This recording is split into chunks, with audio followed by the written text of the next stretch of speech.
Olá, meus amigos! Vamos começar.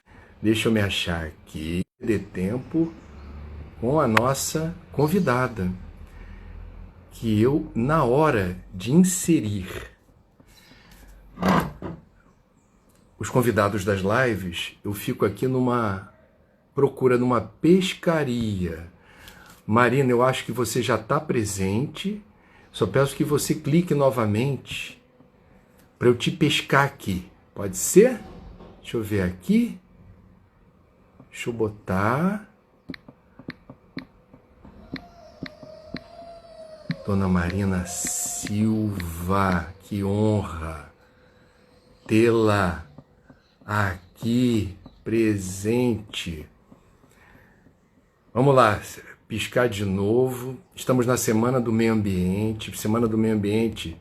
A gente gosta de ouvir pessoas que têm um lugar de fala, que ajudem a gente a compreender do que se trata e de que maneira. Achei, olha aí. E tratar desse assunto. Por isso que a gente escolhe a dedo. Quem vem aqui nesse momento tão importante. Oi, André. Tudo bem?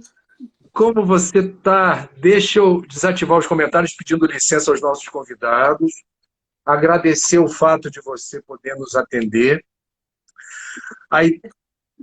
A ideia é que a gente tenha um dedo de prosa aqui durante aproximadamente 1 hora, num momento conturbado, politicamente, economicamente, na área da saúde e na área ambiental. Mas eu queria começar, Marina, agradecendo e pedindo para você voltar um pouquinho no tempo. Eu não queria fazer a pergunta para a Marina, eu queria fazer a pergunta para a menina Osmarina, lá do Seringal do Bagaço, no Acre. A pergunta objetivamente é a seguinte: que aprendizado você teve dessa época, do seringal, da floresta, da cultura prevalente naquele ambiente, naquele espaço, as histórias, as lendas, a energia da floresta, que te acompanha até hoje? Qual é o legado dessa experiência lá atrás que te serve hoje? André, primeiro quero dizer que é uma alegria poder estar com você nessa conversa, como você disse, na Semana do Meio Ambiente. Você que, no jornalismo, é um representante com louvor, não é, da agenda socioambiental. É uma honra para mim também a gente poder conversar. E acho que você começou aqui tocando o meu coração, porque quando você falou isso, né, da menina lá do Seringal, me veio uma série de lembranças aqui. E você sabe que eu sou especialista em psicopedagogia, e eu tive uma mestra argentina, Alicia Fernandes, e ela dizia que a vida da gente se compõe de muitos fios que teceram as nossas vidas. E a minha vida tem como um dos seus fios mestres, né? A minha infância, a minha adolescência, lá no Seringal Bagaço, no estado do Acre, no meio da floresta amazônica. E eu acho que uma herança que está comigo, e eu peço a Deus que sempre esteja, é a ideia de serviço. Eu sempre digo que a política, para mim, eu encaro como um serviço, e às vezes isso sendo dito por um político cheira a demagogia. Mas eu agora tenho a oportunidade de explicar por que isso é tão forte na minha vida.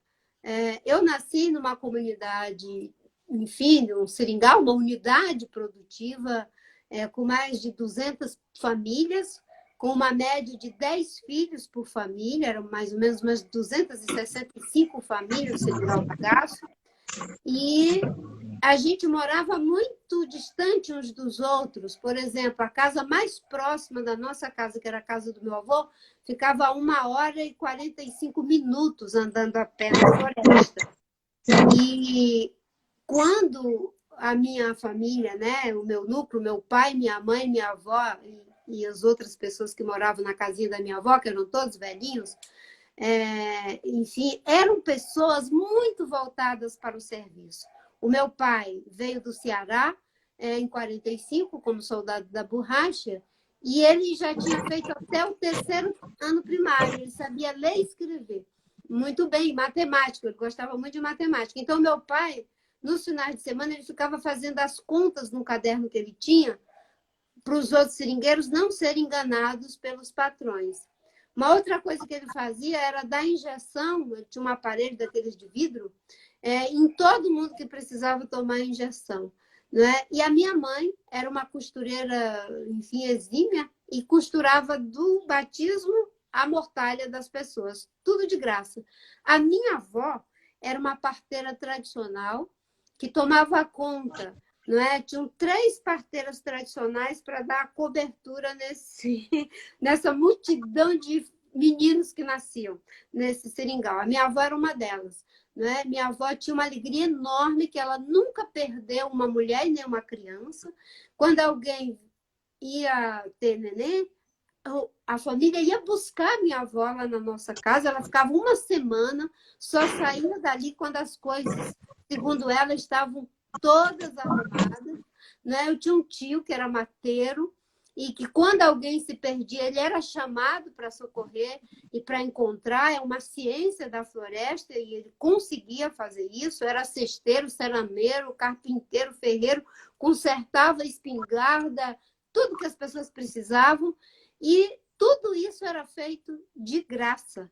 Então, eu nasci e me criei, ainda que isolada, numa relação de muita cooperação e de uma comunalidade muito forte. Então, isso fazer parte da minha vida como professora, ou como ministra, ou como senadora, né, era algo muito natural, porque foi isso que eu vivenciei no núcleo familiar, né, mesmo no meio daquela floresta. Então, isso Agora, Marina, está comigo.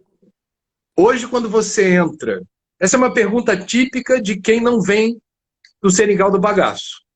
Quando você entra numa floresta, porque uma pessoa urbanoide, quando entra na floresta, quer seguir uma trilha, precisa de uma bússola, se assusta com qualquer ruído, fica com medo de tudo, não reconhece os ruídos. Você traz um conhecimento de perceber nos detalhes de uma floresta aquilo que a maioria das pessoas que não tem essa cultura se assusta por ignorância ou desconhecimento. Você se dá bem num ambiente que para a maioria das pessoas parece hostil, mata Sim, fechada? sim, muito mais do que numa cidade. Eu sou péssima para me localizar nas ruas, principalmente aqui em Brasília, né? Que são as quadras, as tesourinhas, eu não sei dirigir, então isso ainda dificulta mais. Mas na mata, eu sou muito boa de direção. Isso eu aprendi desde pequena. E aprender também a reconhecer uma variedade enorme de espécies quando as pessoas acham que tudo é a mesma coisa. E eu até depois, quando eu vi um filme de uns esquimós, em que eles vão caminhando com uma pessoa que não era daquela comunidade, e ele disse, nossa, como é alguma coisa assim, viver no meio de tanto gelo, é só gelo, gelo. Ele disse, não, não é só gelo, gelo. Aí ele vai falando não sei quantas espécies de gelo, o gelo branco, o gelo cinza, o gelo arenoso, o gelo duro. Aí eu fiquei vendo, nossa, como a gente consegue enxergar a diversidade, porque a gente precisa da diversidade. E na floresta era a mesma coisa.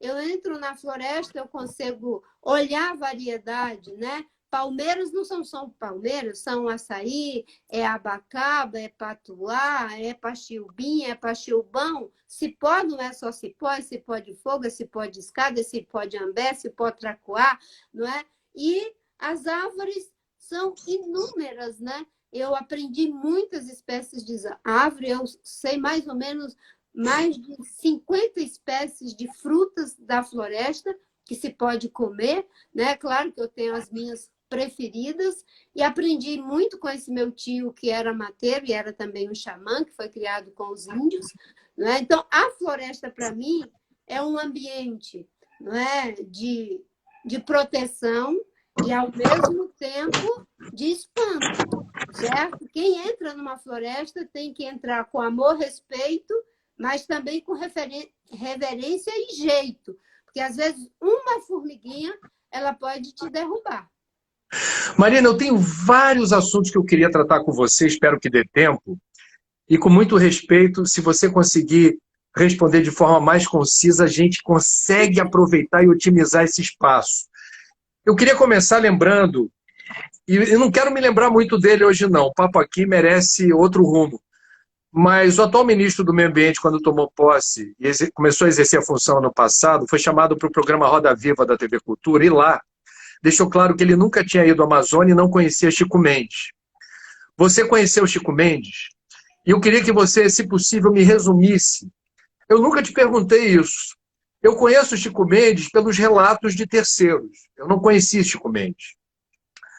Para você, o que te marcou nesse contato pessoal com Chico Mendes? Por que ele foi tão importante e primeiro reconhecido lá fora, depois no Brasil? Que diferença Chico Mendes fez, mas do ponto de vista pessoal para você? Bem, do ponto de vista pessoal, era a capacidade que o Chico tinha de acolher. Ele era uma pessoa muito acolhedora. E eu era muito jovem quando o conheci, eu tinha 17 anos, ele já era uma pessoa adulta, e com uma experiência grande no sindicato de Chapuri, ligada às pastorais, às comunidades de base, e uma liderança respeitada já. E eu, com 17 anos, ele passou a ser meu amigo, e uma espécie de mentor clandestino, porque eu morava no convento, eu queria ser freira, e eu conheci o Chico Mendes e me apaixonei, ele, o Clodovis Boff, pela teologia da libertação. Aí ele começou a mandar clandestinamente para dentro do convento o boletim Somos Todos Irmãos e um jornal da esquerda da época chamado O Movimento. E ele fazia isso regularmente, todo mês, mandava uma correspondência. Eu fico emocionada. Mandava uma correspondência para mim, que ele tinha conhecido num curso da pastoral da terra, lá na Igreja Imaculada Conceição, para que eu acompanhasse e fosse sendo, claro, que informada da luta social contra a ditadura, contra a exploração dos seringueiros, dos índios, né? E aí isso foi tão forte na minha vida que eu acabei saindo do convento para me dedicar ao trabalho das comunidades de base na periferia de Rio Branco. O acolhimento, o respeito à diferença, inclusive essa disposição para o diálogo intergeracional. Marina, outro aspecto da sua vida que eu nunca tive a oportunidade de perguntar diretamente é o fato de você ser uma das pessoas, numerosas pessoas, que foram acometidas de problemas de saúde devido à presença de metal pesado de garimpo criminosamente lançado nas águas da região norte, principalmente. Nós temos hoje, a notícia de hoje, aqueles 20 mil garimpeiros que estão no território Yanomami. A notícia de hoje é que alguns estudos indicam que 40% dos Yanomamis que estão mais próximos dos garimpeiros estão potencialmente vulneráveis à pandemia. Eu primeiro queria te perguntar, antes da gente falar sobre a questão indígena, eu queria saber como foi que você descobriu que tinha um problema de saúde causado pela ingestão de mercúrio, que é algo gravíssimo, porque é um metal pesado bioacumulativo, não tem, quando entra não dá para tirar e causa vários tipos de problema, e você, a tempo, conseguiu diagnosticar e ter uma rota terapêutica adequada. Foi isso? Na verdade, André, a contaminação com metais pesados, ela é terrível, e no caso do mercúrio, causa os problemas do mal de Minamata, que é conhecido no mundo inteiro, porque ataca o sistema nervoso central. No meu caso, ainda que o exame mostre como se fosse parecido o mercúrio, a minha contaminação não foi pelo garimpo, porque no Acre não tinha garimpo. São duas as suspeitas dos especialistas. ou é uma contaminação endógena, porque tem uma faixa de terra na Amazônia que o Instituto Evandro Chagas descobriu que tem uma contaminação endógena, e no Acre tem muitas pessoas com contaminação de mercúrio, mas no meu caso foi muito alto. E a mais, digamos, próxima que nos Estados Unidos se chegou, quando eu viajei para fazer o tratamento, é de que a minha contaminação é em função do uso do remédio para leishmaniose, que eu tive Olha, leishmaniose, correto? Então, o antimônio, ele é, digamos assim, muito parecido ou é similar ao mercúrio. E foi algo terrível na minha vida, e eu posso imaginar o que acontece com as pessoas que são expostas a comer o peixe, que é o mercúrio digestivado, que é a forma mais perigosa, porque ele vai direto para o sistema nervoso central, não é? Ou beber aquela água, né? Você tem problemas de saúde generalizados, inclusive muitas alergias, e problemas no sistema nervoso central mesmo. Eu, quando descobri que tinha esse problema, que foi diagnosticado, eu já tinha 33 anos, e depois, com 36 anos, eu consegui ir para os Estados Unidos, fiz uma bateria de exames, lá eu consegui saber de um remédio que na época estava sendo usado para fazer aquela ação, chamado DMSA. Lá precisava estar associada a um grupo de teste, eu não estava, mas eu vim para o Brasil e um pesquisador aqui do Brasil pegou o remédio e, com a minha autorização, eu pude tomar esse remédio para fazer aquela ação, e é isso que me faz estar aqui hoje recuperada de muitos problemas que eu tinha. É algo terrível, criminoso, né, contra o meio ambiente, contra a saúde, contra a vida. Bom, Marina, agora a gente vai entrar naqueles assuntinhos chatos, mas estamos na Semana do Meio Ambiente, a gente precisa falar as coisas. A gente ouviu, dias atrás aqui, numa conversa parecida com essa, o Ailton Krenak. E eu tenho ouvido algumas lideranças indígenas que estão perplexas. Não é uma novidade o desrespeito com as comunidades indígenas do Brasil. Eu não sei a sua opinião, eu vou dizer a minha. Nem no governo Lula, nem no governo Dilma, nós tivemos uma FUNAI forte a ponto das comunidades indígenas do Brasil, sem exceção, se sentirem totalmente respeitadas nos seus direitos, cada um com a sua visão do que seja o direito. É muito difícil a gente operar a igualdade de direitos no Brasil no sentido mais amplo. E isso também alcança os indígenas, mas nada parecido do que está acontecendo hoje. Não sei se você concorda.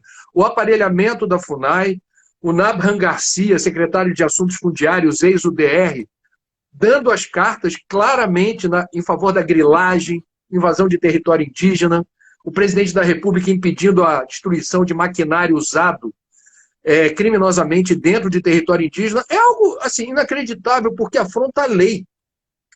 Você acha que Ministério Público e Justiça conseguem segurar esse rojão ou impedir a passagem dessa boiada, Marina? Bem, o Ministério Público, primeiro, de fato, a FUNAI, não é, em diferentes governos, nunca teve o suporte, a estrutura para fazer o que precisa ser feito, que é um trabalho de resgate social, cultural, humanitário dos povos indígenas brasileiros, infelizmente. Mas, em diferentes governos, uns mais e outros menos, nós tivemos a demarcação de territórios importantes dos povos indígenas, que vem já de muito tempo. No governo do Lula, por exemplo, Raposa Serra do Sol foi demarcada em hora contínua depois de uma luta muito forte. Mas o Collor demarcou a reserva Yanomami.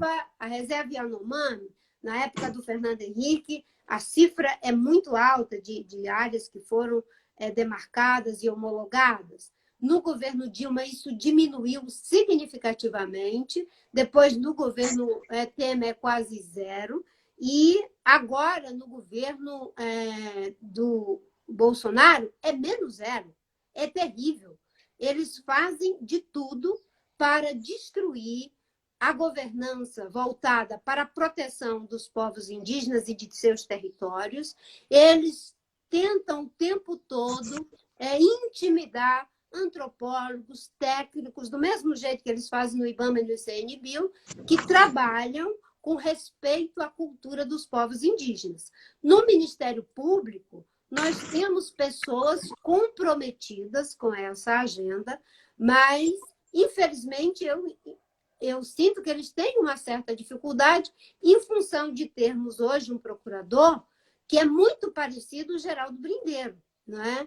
Com uma diferença. Na época do Geraldo Brindeiro, durante os primeiros anos ali, a doutora Ruth impôs um padrão que depois teve que continuar, né, no governo. Então, esse momento agora é de muita dificuldade para as comunidades, para os servidores que trabalham essa agenda com responsabilidade, né, e para os procuradores que fazem o seu trabalho de forma muito consistente, mas com certeza não tendo mais, digamos assim, aquela proatividade legal, não puramente militante, que precisa ter em atuar de ofício em muitas situações por parte da própria instituição Procuradoria da República. É a minha percepção.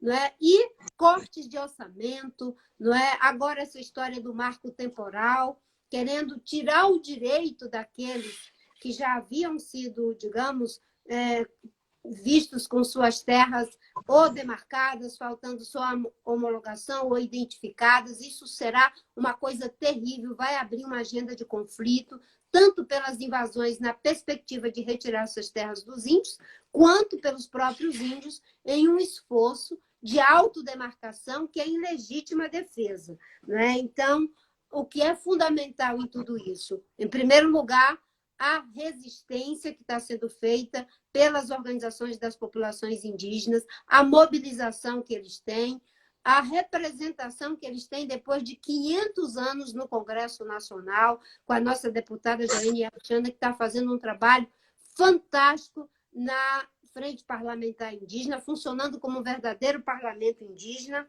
e o apoio da sociedade civil, dos formadores de opinião à causa indígena. A causa indígena não é a causa dos índios, é a causa de todos nós. O que afeta, não é, qualquer ser humano, independente da etnia, afeta a todos nós. E eles são, sem sombra de dúvida, junto com os quilombolas, segmentos historicamente explorados, que sofrem todo tipo de preconceito e que precisa de reparação histórica, social, cultural, em todos os níveis. Marina, eu vou aproveitar você aqui ao vivo com a gente na Semana do Meio Ambiente. Você viajou pelo mundo, você é reconhecida como uma liderança legítima da questão do ambientalismo de uma forma geral no Brasil. Agora, eu não sei se você tem uma resposta para isso. Se não tiver, não tem problema, a gente segue viagem. O que eu não consigo entender? Pela regra do capitalismo, não é inteligente desrespeitar a legislação ambiental, elevar a taxa de desmatamento no Brasil, desrespeitar direitos indígenas, porque as portas se fecham para investimentos estrangeiros, bloqueia-se o acordo Mercosul-União Europeia, gerentes das maiores carteiras de investimento da Europa e dos Estados Unidos já estão definindo como protocolo para investir que se evite países que cometem a imprudência de desrespeitar as próprias leis em favor do meio ambiente ou dos povos originais. Ou seja, o que a gente está vendo no Brasil é algo que deprecia a cartilha do Paulo Guedes, por exemplo. O Paulo Guedes fala assim, eu não quero que a reconstrução pós-pandemia ocorra com dinheiro público, tem que ser dinheiro privado. Esse dinheiro privado não é só nosso, tem que vir de fora. Esse recurso vai ficar bloqueado, ele está impedido diante da avassaladora taxa de desmatamento, recorde atrás de recorde, e desrespeito aos povos indígenas. A pergunta é, Maria, eu não sei se você tem a resposta. O que eu não entendi, que talvez você possa explicar, que justifique esse teatro do absurdo? Bem, existem vários fatores que levam a essa atitude míope, de total cegueira econômica, social, ambiental e de geopolítica também. O que acontece? Existe uma parte do agronegócio que compreende tudo isso que você acabou de falar, mas ela ainda é muito pequena. Existe uma parte que tem uma visão de destruir os recursos de milhares de anos pelo lucro de poucas décadas. Isso não é inteligente. Isso não é inteligente, porque a destruição das florestas leva ao prejuízo de acabarmos com a fonte maior da nossa prosperidade agrícola, que é sermos uma potência hídrica, mas também isso tudo que você falou, não é? A ambição de curto prazo, a ignorância, a má-fé, não é? Faz com que pessoas estejam prejudicando aquilo que deveria estar sendo favorecido e potencializado, não é? Com negócios que fossem sustentáveis. Quando eu era ministra, eu trabalhei muito, André, para que a gente entrasse num processo de certificação de algumas commodities agrícolas brasileiras, porque é isso que vai garantir a perenidade dos nossos negócios e evitar qualquer tipo, não é, de barreiras não tarifárias. E, nesse momento, o Brasil, corretamente, está sendo visto, não é, como um páreo ambiental. Então, como você já citou, redes de supermercado no Reino Unido ameaçando que não irão comprar nossos produtos se a MP da grilagem passar. O poderoso Fundo Soberano da Noruega excluindo a Vale do Rio Doce e a Eletrobras da sua carteira de negócios. Nós estamos vendo agora os esforços que estão sendo feitos para soerguer, né, o mundo pós-pandemia, e o Brasil ficando fora desses esforços, não só em termos econômicos, mas até dos esforços científicos em relação à vacina, não é? Falta para esses segmentos, não é, uma visão correta do tempo que a gente está vivendo e uma postura ética e responsável com o meio ambiente e com seus próprios negócios, mas falta também a ação do governo. Eu gosto muito de repetir a frase do Gilberto Gil, da música dele, de que o povo sabe o que quer, mas também quer o que não sabe. Não é? E o povo, às vezes, não é, quer o caminho mais fácil, mas é papel do governo fazer aquilo que é necessário, que o povo precisa e muitas vezes não demanda. E não pode abrir mão de fazer isso para ganhar voto. No Brasil, agora, com esse governo, é bem pior. Né? Do mesmo jeito que se fez, né, com o Petrolão, casos terríveis de corrupção, para poder permanecer no poder, não é? Agora nós temos o equivalente com o Florestão, como eu chamo, não é? Roubando recurso público natural, terra, madeira, minério, para poder se perpetuar no poder. E o que me causa muita indignação é ver que toda a tecnologia que foi usada para combater o Petrolão corretamente não foi usada pelo Moro para combater o Florestão, aonde a Polícia Federal poderia ter contribuído muito mais, como fez na época que eu era ministra. A Polícia Federal fez com o IBAMA 25 grandes operações que colocou na cadeia 725 pessoas criminosas, né, de altíssimo quilate no mundo da criminalidade ambiental e que ajudou muito na queda do desmatamento. Ora, ministra, me parece que ser ministro do Meio Ambiente no Brasil requer uma habilidade muito, eu diria, desconfortável, que é engolir sapos. Na política, de uma forma geral, é assim. Mas na área ambiental, todo ministro do meio ambiente que eu conheço, converso e pergunto, tem, é inevitável, um histórico assim de, olha, por mim não passavam, mas a gente tem que, a política é a arte de negociar, nem sempre se ganha, nem sempre se perde, a vida segue. Você teve essa passagem com muitos sapinhos, mais ou menos venenosos, que tiveram que ser engolidos, como a aprovação da lei de biossegurança, dos transgênicos, como foi. O ministro José Dirceu autorizando importação de pneu velho, Belo Monte. Aí teve um dia, que foi o dia da tua... Você já tinha cantado a bola dizendo assim: perco o pescoço, mas não perco o juízo.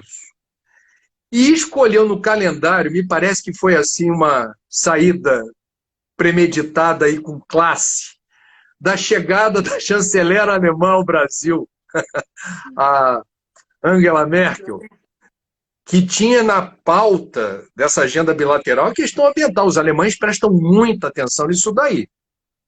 E você de véspera, olha, já deu, não tem como continuar. Eu queria saber o seguinte, são critérios intuitivos, objetivos, que levam você na sua vida a determinar o momento. Agora chega, basta, fui. A gente se orienta por uma série de fatores. E o mais importante deles são os nossos princípios e valores. Quando eles são atacados, você estabelece ali um limite. Não é? No caso dos transgênicos, eu fiz todo um esforço e o projeto de lei que foi encaminhado para o Congresso estava de acordo com as minhas diretrizes e da minha equipe, que era criar no Brasil um regime de coexistência com áreas que tinham transgênico e áreas livres de transgênico. Essa batalha eu ganhei dentro do governo, né? O problema é que o governo fez corpo mole no Congresso na hora da aprovação, mas internamente essa batalha foi ganha, certo? A outra questão em relação aos pneus, né? O Itamaraty, à época, tomou uma decisão sem que tivéssemos conhecimento, mas depois nós fizemos o devido ajuste de contas, de que a partir daquele momento, nada que diz respeito à minha pasta deveria ser encaminhado sem a minha escuta, e isso foi perfeitamente cumprido pelo ministro Celso Amorim, que naquele momento, né, a equipe técnica continuou fazendo o que sempre fazia, mas nós, eu e o Celso, demos um novo termo de referência. A partir de agora, isso não pode mais acontecer. Em relação a Belo Monte, não é? Foi exatamente o contrário, André. Com relação à licença de Belo Monte, eu disse que não dava para dar licença através do IBAMA e que nós íamos reencaminhar para estudos. E na minha gestão, Belo Monte foi reencaminhada para estudos técnicos e científicos e só foi dada a licença depois da minha saída. Verdade. Agora, o que me fez, não é, naquele dia, 13 de maio, foi 13 de maio? Enfim, sair do Ministério do Meio Ambiente foi o plano de prevenção e controle do desmatamento, que levou o desmatamento a cair em 83% por mais de uma década. Quando, em 2008, nós verificamos a tendência de alta, de novo, uma segunda tendência de alta, nós tomamos medidas duríssimas para conter o desmatamento, porque nós tínhamos conseguido uma queda, depois eles se realinharam e estava de novo o DT mostrando, que aliás foi criado na minha gestão, sistema de detecção de desmatamento em tempo real, colocado aberto para todo mundo ver, com transparência. Então, identificamos, está de novo uma tendência de alta. Tomamos medida de vedar o crédito, de colocar na lista cinzenta todos os municípios que mais contribuíam com o desmatamento, criminalizar a cadeia toda, né, produtiva e legal, quem desmatava, quem transportava, quem comprava, não é? A mais forte foi a vedação do crédito. Aí houve uma pressão enorme do Mato Grosso, de Rondônia, e o presidente Lula estava sendo induzido ao erro de dizer que os dados do INPE estavam errados, do mesmo jeito que aconteceu agora. O que eu fiz naquela circunstância? Peguei o avião, fomos em loco, eu, a equipe do Blair Moage, junto com o Dalton, junto com o Gilberto Câmara, que era o presidente do Instituto de Pesquisas Espaciais, e mostramos por A mais B que nós estávamos certos e que o governo não podia embarcar nessa história de que o INPE estava errado, que quem queria desmoralizar o INPE não tinha credibilidade técnica e nem ética para fazer isso. Mas, mesmo assim, a pressão continuou e o Mangabeira Unger ajudando muito nessa pressão internamente ao governo. E, naquele contexto, eu digo, eu saio para criar um fato político. Pode ser que saia e não aconteça nada, mas se acontecer uma pressão política, o plano vai ser mantido. E sair exatamente, as pessoas acham que eu planejei. Não planejei, né? Eu simplesmente entreguei a minha carta em caráter irrevogável, nem pensei, Angela Merkel tá, não tá. Não, a única coisa que eu fiz foi deixar passar a Conferência Nacional de Meio Ambiente, que eu não queria criar uma convulsão dentro da conferência, né, de pedir demissão no meio da conferência. Eu disse para a minha equipe, vou deixar chegar o último delegado lá de Santarém, sabe, na sua canoa, na comunidade, e quando isso acontecer, eu vou pedir demissão em caráter irrevogável. E fiz isso, e o Brasil todo se mobilizou, e o presidente Lula se sentiu respaldado, nomeou o Mink, que é também um ambientalista, que deu continuidade ao plano, né? A Isabela, que também é ambientalista, assumiu, todo mundo ia lutando para fazer, mesmo nos seus governos, como você disse aí, engolindo sapo. Sapo é para estar na lagoa, né? Engolindo mesmo é pedregulho, em alguns momentos, cada um, como você disse, né? Mas o que aconteceu agora é que nós temos, pela primeira vez na história, um ministro antiambientalista, não é? E esse ministro antiambientalista, ele opera, ele maquina, ele trama, como ele fez na reunião fatídica que foi vista pelo Brasil inteiro, não é? Então, ministros de meio ambiente têm que lutar pela sua pasta. Nós temos uma lei, né, que nos obriga a não prevaricar das nossas atribuições. Nós coordenamos o Sistema Nacional de Meio Ambiente. É por isso que esse ministro tem que ser afastado e empichado, porque ele comete crimes de desvio de função e crimes também de prevaricação. Quando ele pune quem vai fiscalizar, né, para ficar do lado dos contraventores, isso é prevaricar das suas atribuições. Então, a minha saída do Ministério foi uma saída que, inclusive, ensinou aquela história de perco o pescoço, mas não perco o juízo, né? Mas eu vi outras pessoas fazendo isso. Eu vi o Ricardo Galvão fazendo isso. Foi. De alguma forma, eu acho que agora... Ricardo Galvão, ex-diretor, ex-presidente do INPE, né? Também não aguentou o trampo. Exatamente. E de Tem uma alguma hora de sair forma, mesmo. o gesto do Mandetta, né, ele também fez isso, né? Ele é médico, ele não ia, digamos, fazer essas loucuras que o governo estava propondo. Então, né, a gente tem que, digamos assim, uma coisa é você mediar, uma coisa é você trabalhar para construir, outra coisa é você deixar demolir as pilastras sobre as quais você iria construir alguma coisa. Verdade. Eu queria só lembrar para quem não está entendendo a dimensão trágica de termos no Ministério do Meio Ambiente o que a Marina está chamando de antiambientalista. A última vez que eu a vi, Marina, foi em São Paulo, ano passado, numa reunião inédita e histórica de 9 ex-ministros do meio ambiente que serviram a diversos governos e que assinaram uma carta, que não foi a única carta, de repúdio, rechaçando uma série de decisões que foram tomadas pelo ministro Ricardo Salles e que, na prática, demoliam, destruíam um conjunto de políticas, normas, portarias, leis, que nos últimos 30 anos emprestavam sentido à legislação ambiental, ao arcabouço jurídico do meio ambiente no Brasil. É seríssimo. Mas, Marina, eu queria lembrar uma coisa aqui, porque a notícia de hoje... Está tendo terremoto em Brasília, não, né? Tá tremendo a terra aí em Brasília? O meu pedestal. Vamos lá.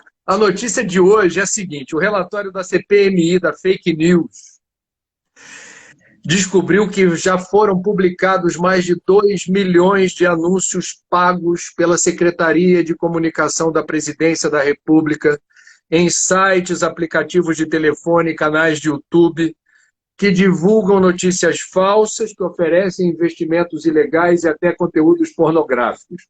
Nunca se falou tanto do drama, da tragédia criminosa da fake news. Mas você sentiu na pele a fake news numa campanha presidencial. E foi muito doloroso, foi muito difícil, porque partiu de ex-aliados. Você estava na corrida, você estava no páreo, e você foi alvo de uma campanha difamatória, baseada em fake news, que veio justamente do PT. Então, a minha pergunta, e fique à vontade para responder da forma, pelo amor de Deus, que você achar que deve, os fins justificam os meios na política? Você se surpreende como pessoas que você reputava como sérias, dignas, de credibilidade, se atolam eticamente na tentação de disputar poder ou de exercer o poder, manipulando informação nesse nível? Claro que a gente fica surpreendido. E eu sempre que as pessoas me perguntam se daquela campanha de 2014 eu tenho mágoa, eu digo que eu tenho tristeza. Tristeza de ver pessoas que me conheciam e que eu achava que as conheciam tomarem uma decisão de fazer um aniquilamento, não só da minha campanha, mas da minha biografia de vida, né?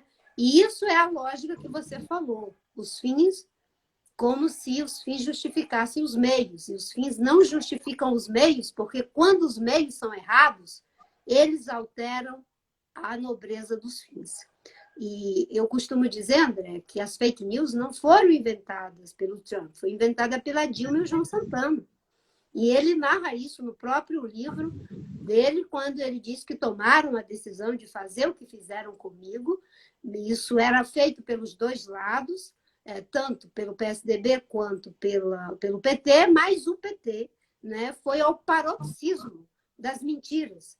Para você ter uma ideia, não é? Eu cheguei em Belém e eu vi as pessoas muito retraídas comigo, e uma das coisas que tinham espalhado numa mistura de uso do internet com o mano a mano, porque ainda era um processo semi-artesanal, misturado de internet com contatos pessoais, né, de que se eu era evangélica, como eu era sou evangélica, eu ia acabar com o Ciro de Nazaré, de que eu ia mudar a lei em relação à padroeira do Brasil, né, de que eu ia acabar com o Bolsa Família, o Minha Casa Minha Vida, né, o ProUni, todos os benefícios que pessoas com a origem igual à minha origem, né, estavam se beneficiando. E eu que disse claramente desde 2010 que eu iria manter as conquistas sociais do governo do PT, as conquistas econômicas do Plano Real do governo do Fernando Henrique, e que eu iria completar esse tripé colocando a questão da sustentabilidade ambiental. Isso era o meu programa, isso era o meu discurso. E, infelizmente, na lógica do poder pelo poder, não é? Houve aquela campanha que foi uma fraude. 2014 foi uma campanha eleitoral fraudulenta.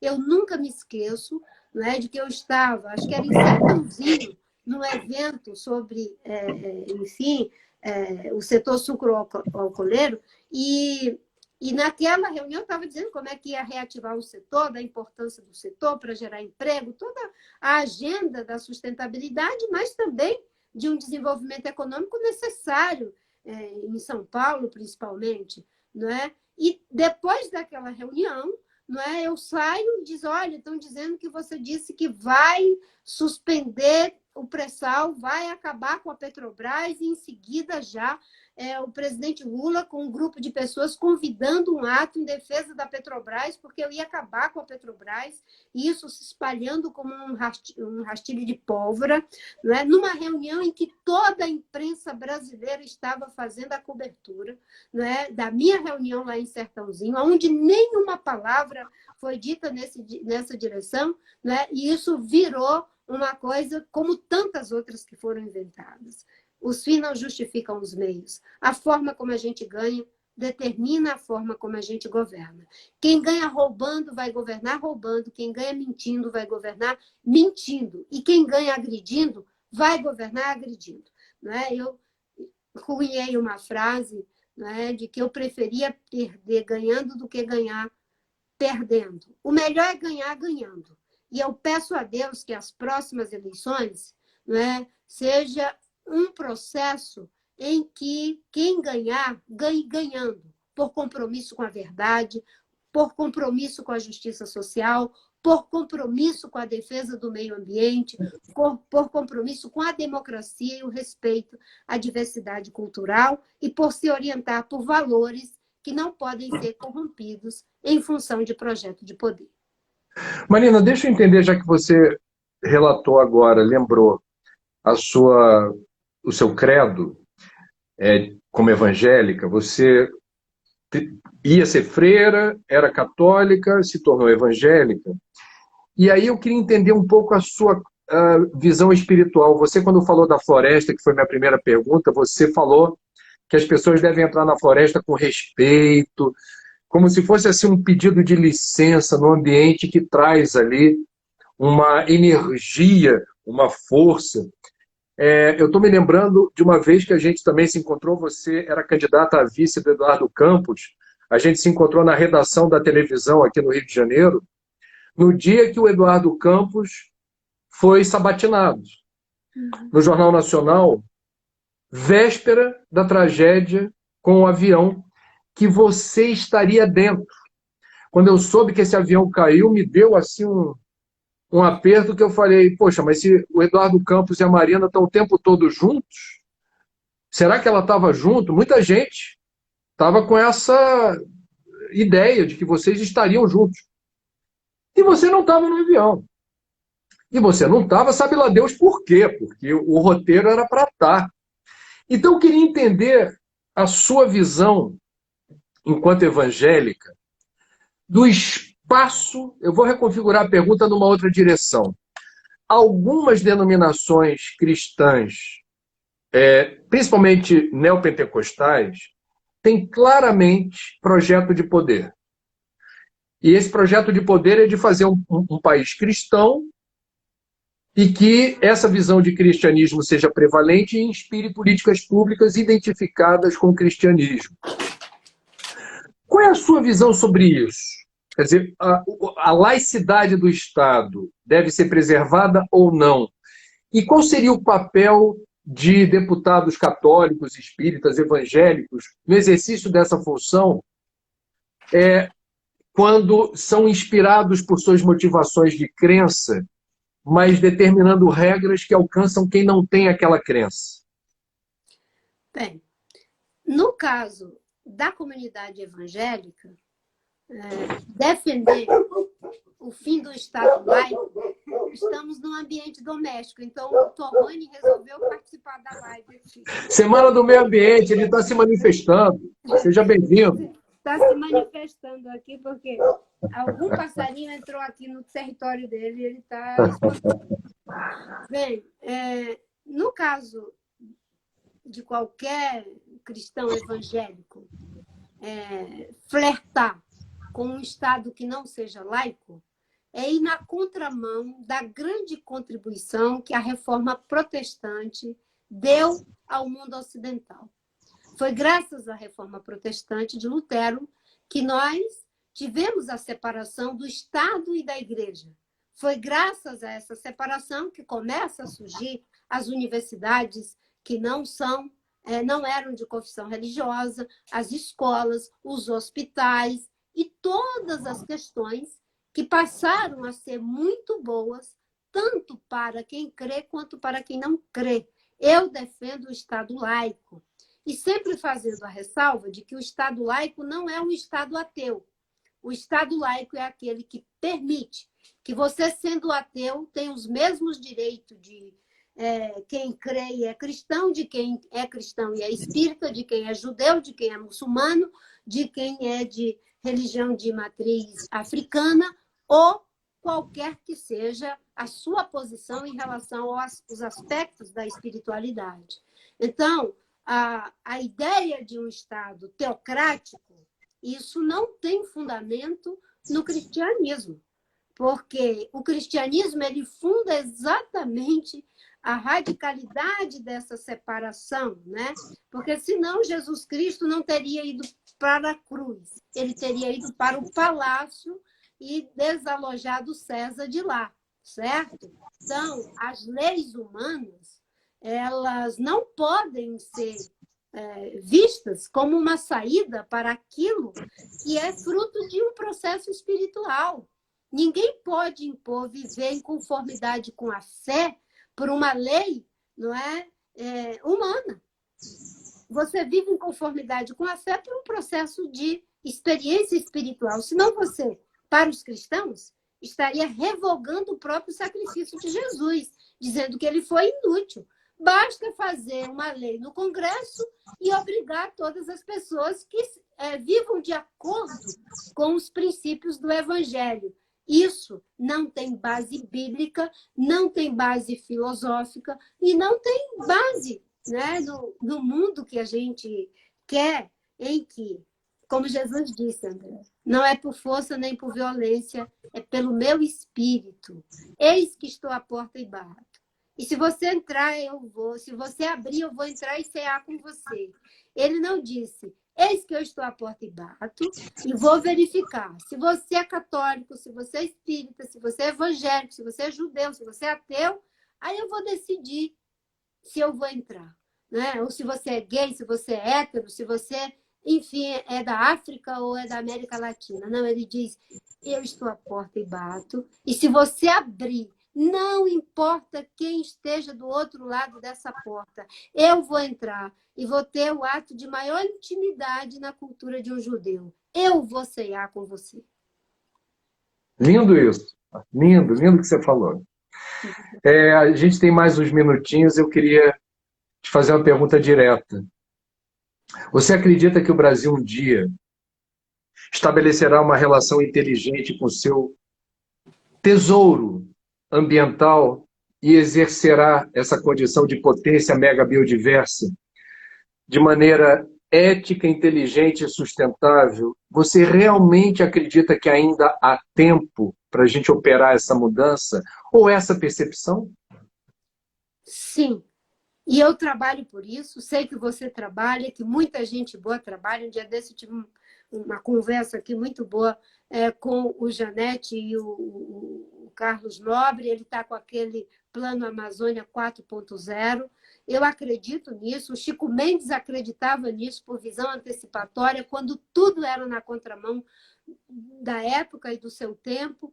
E, para isso, a gente vai ter que mudar essa história de botar a economia em oposição à ecologia, juntar as duas coisas. É possível ter prosperidade, desenvolvimento, gerar emprego na Amazônia, valorizando os produtos da biodiversidade, criando uma nova cadeia de valor a esses produtos, juntando bioindústria, né, com sistemas agroflorestais, alta tecnologia com conhecimentos tradicionais associados aos recursos da biodiversidade. Nós já temos, né, um exemplo de um produto da biodiversidade, que é o açaí, que se tivéssemos como fazer a oferta, viraria uma commodity muito rapidamente. O Carlos Nobre, ele adora açaí. Exato. Toda vez que ele fala qual é a saída para a Amazônia, o açaí está dentro. Eu também. Se for, né, com todo respeito pelos meus irmãos acrianos que fazem a melhor farinha do mundo, mas os paraenses fazem o melhor açaí do mundo. Aí não tem para ninguém. E o Eduardo Janete, só para lembrar, economista que escreveu um livro chamado O Valor do Amanhã, e que, do ponto de vista ético, é a síntese do que a Marina está explicando aqui, que as escolhas que a gente faz hoje serão determinantes do amanhã que a gente deseja. E na conversa com a Marina ficou muito claro assim que nós estamos sabotando o futuro, uma visão tacanha, míope, de curto prazo, dilaceradora, destruidora, cenário de terra arrasada, que não precisava ser assim. Marina, você é muito inspiradora para várias gerações de brasileiros, especialmente mulheres que não têm inserção na política, não têm inserção em posições de comando, não têm posições importantes no setor público ou privado. Então, a gente, num país tão desigual, a gente está vendo nos Estados Unidos essa turbulência, esse clamor pela igualdade. Você é muito importante e referencial num país tão desigual como o Brasil. Força, coragem e fé. Vamos em frente.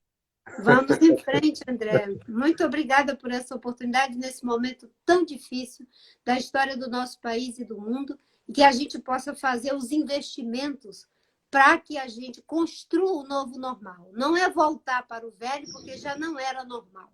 Não era normal destruir a natureza, não era normal a concentração de renda, de riqueza na mão de poucos, não era normal não ter água, não ter esgoto, não ter moradia. Vamos reconstruir a nossa economia em bases sustentáveis, como está propondo a Angela Merkel, como está propondo o Manifesto da América Latina, e como estão pensando economistas, ambientalistas, empresários, pessoas que aprendem, não é, que a gente está aqui para mudar o mundo e depois mudar o mundo mudado, como dizia o Adel Muger. Gratidão, Marina, por tudo que você é, faz, pensa, diz e pela tua presença entre nós nesse mundo, nesse momento.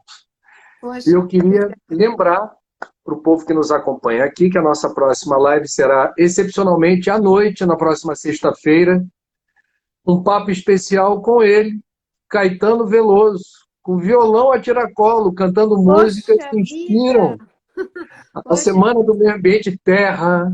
Poxa, vai, que vai estar maravilha. ele vai estar cantando com a gente. Caetano, para você. Parabéns por tudo que você faz também, André.